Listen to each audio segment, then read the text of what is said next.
Hey guys, my name's Logan or Cream Tag, and today we're gonna be shooting a cinematic video with the GSR.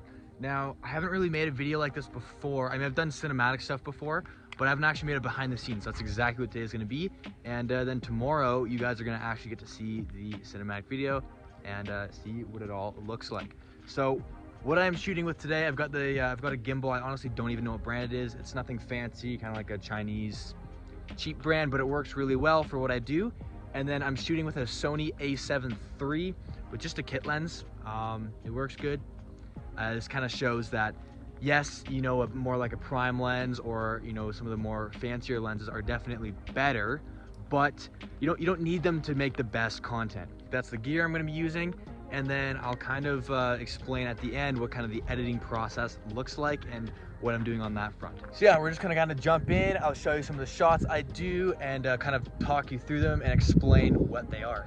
So basically what you want to start off with when you're doing some of these cinematic shots is you want to start off with, you know, kind of like a more establishing shot. I'm gonna show the whole front of the car, you know, do kind of like a front 3/4 profile. And then I'm also gonna show the rear. And then as you kind of start, you want to start wide, and then what I do is I kind of get closer in, show some of the more fine details, and then you kind of want to tie it all together in some way. So I'm going to be putting this all to music, and then at the same time towards the end, what I'm going to do is I'll have an audio shot, and then I'll have the car like kind of driving off, and do some interior shots of the driving as well.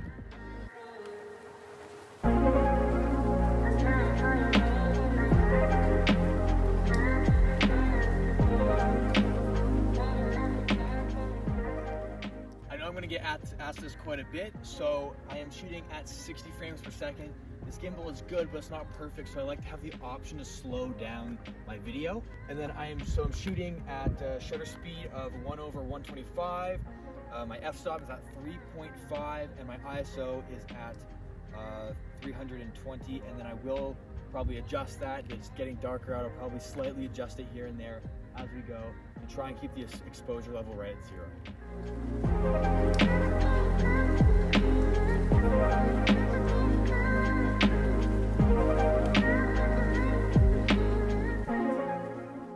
One really good tip when you're filming a lot of this stuff is do a couple takes. If you're not sure that the shot you just did is good, just do it again. It doesn't hurt. It'll maybe take an extra couple of seconds, but in the long run, you're gonna be kicking yourself if you don't, and you can take a shot and you really liked it, and then you look at it and it's shaky or something about the video just didn't work. Make sure that when you're shooting, you're doing multiple takes, so that if you screw something up by accident, that it's not gonna be the worst thing to happen, and that's not gonna screw up your video. Now I just did a shot of like that kind of shows like the rear wheel and the wing. Now I'm gonna get a shot right here. It kind of like says Integra, and then I've got the VTEC badge here because it's the GSR, and then I've also got the exhaust here. So it's kind of a good shot to get here, you know, showing some more of the details, and then moving further and further in, I'll show more and more detail. Right now it's actually snowing really lightly. You might not be able to kind of tell on the video, but with the headlights being on, you can kind of see some of the snow landing on the front bumper, and you can also kind of see some snow in the headlights. So I'm going to try and capture that and kind of get like a close-up shot of the headlights here.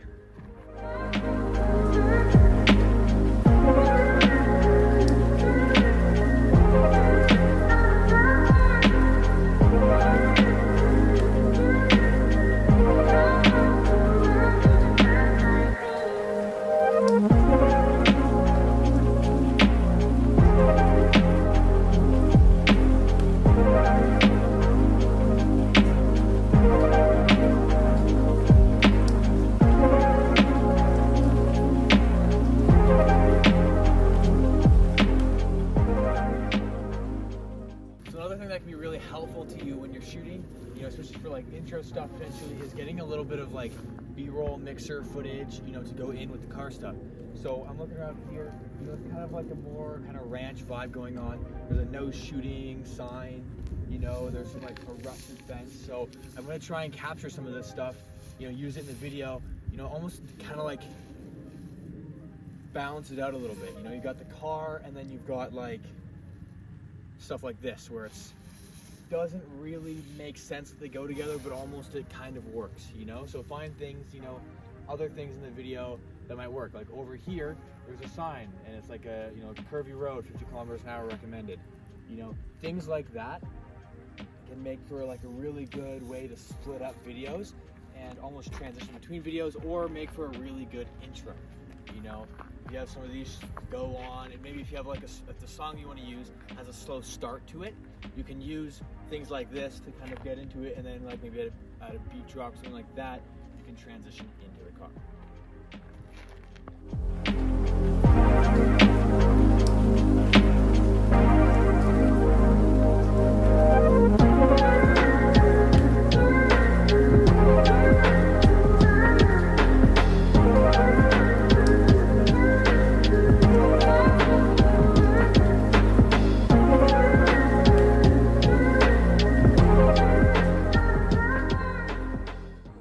All right, so I'm back home now, and I've got all the clips uploaded and they're on the laptop here now.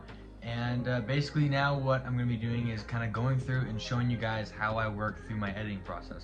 Now I've already spent several hours and I actually got the video finished here, but what I'm gonna do is kind of take you through, and since it's done, I'll be able to better show you kind of what my process looked like for this video. So for you guys that don't know, I edit using Final Cut Pro.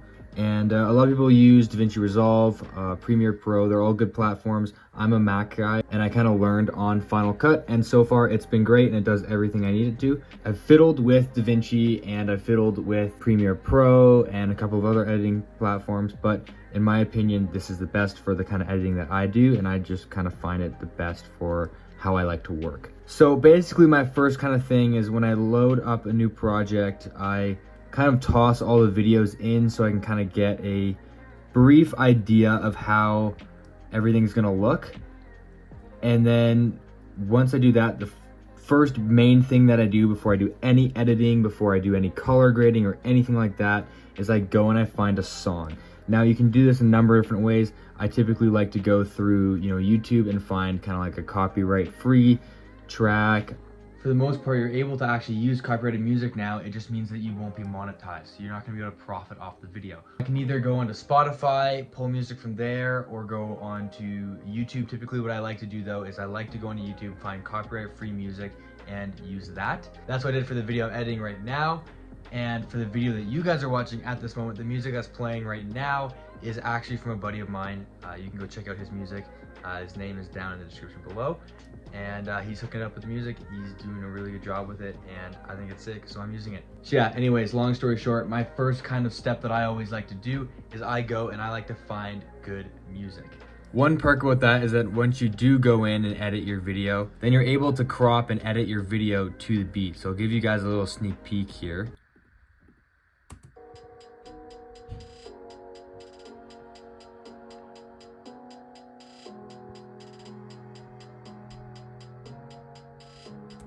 So that kind of shows you everything's lined up to the beat, and so that's how I'm able to get everything started. So that's what I like to do first.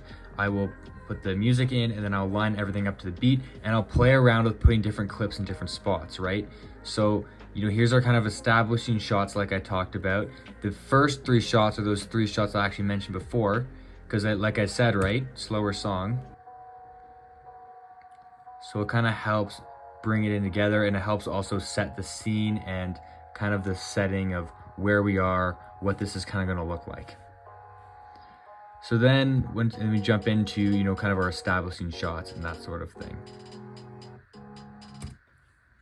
And then, like I said, as we go further in, we start to get into more some of the fine details. Here's that snow shot that I did. This is one of my favorite transitions. I'm not actually going to show you it, but it kind of transitions with the interior. And then, yeah, we just kind of have a couple of shots here, and then we go into some of our driving shots, which I'm going to tease a little bit, but I'm going to make you guys wait for tomorrow to actually see the full thing. Now, it's a short video, but we're showing a lot within, what is this, 1 minute, 48 seconds. We're showing a lot within this short period of time. So that's kind of like a good thing to keep in mind, is length of video and what you're showing. If you're able to, you want to typically keep your shots less than 5 seconds. You don't want to do much longer than that, because then it kind of starts to seem a little bit too long and it starts to take away from people's focus. unless of course doing a shot maybe like this one where I'm shifting, it's a little bit longer, and that's okay. Same thing with this one, you know, we've got the cluster and we're showing the car revving up, so that's okay, because you know there's actually something particular going in that kind of will catch the attention of the viewer. First thing off, I upload all my videos into the program, and then I kind of get an idea of what this might look like, and then I go find some music, edit everything to the music so that it all lines up and goes to the beat nicely. And then after I do that, I color grade. And I'm gonna show you how I color grade now. It's kind of hard to see filming off of a screen. Here's kind of my process, right? We use this clip here. My first thing is I go and I load up and I put in a custom LUT. So you go that, drag this guy in onto the clip, and then after you do that, then you know I come over here and I have a bunch of custom LUT packs here, and you can get these, you can buy these from people. People will make them, but what I have is, you know, I just have a couple of free ones that I use and they work pretty well. What I do then is I come in here, you know, adjust the amount, right? Because you don't want it to be all the way up. That seems a little bit off. So, you know, we have this set to 40%. And then after I do that, we come over to here, color adjustments. So we have all of these settings here that we can play with. And then on top of that, we also have our color wheels too. Now color wheels are super important because this is kind of your main thing that you want to pay attention to. But otherwise, you know, all these things kind of help balance it all out. Color adjustments are kind of like the final thing I do. I start with a LUT, then I go to my color wheels and I mess with this stuff. Now, this isn't a video on how to edit. This is kind of just showing you how I work my process. So this is kind of how I do it, and then I'll go and do final adjustments last.